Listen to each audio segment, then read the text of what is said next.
20,000 tonnes of filthy, rotting rubbish. The clean-up has just started. It will take 15 lorries a day until the end of summer and cost the taxpayer £8 million.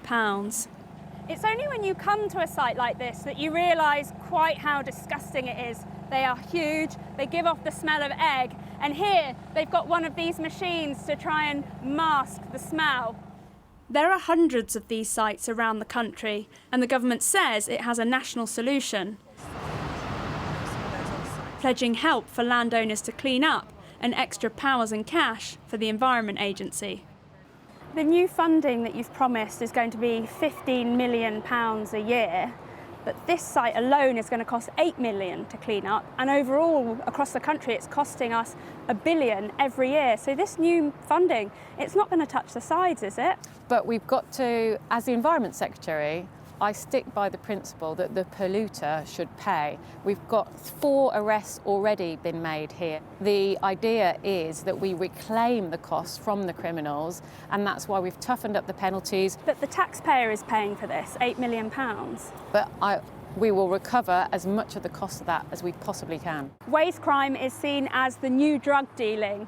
It's a cash cow for criminal gangs who charge people to take away their waste and then instead of paying to put it in a landfill, dump it illegally. It's seen as low risk and high reward because so far the penalties have been few and far between.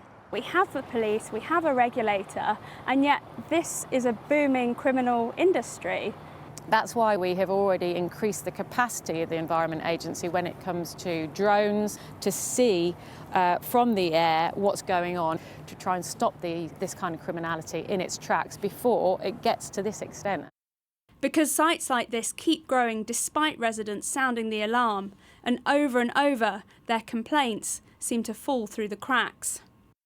Residents get put on a merry-go-round of reporting to different agencies. It's taxpayers who are on the hook for all of this, and they'll want the criminals to be held to account more fully.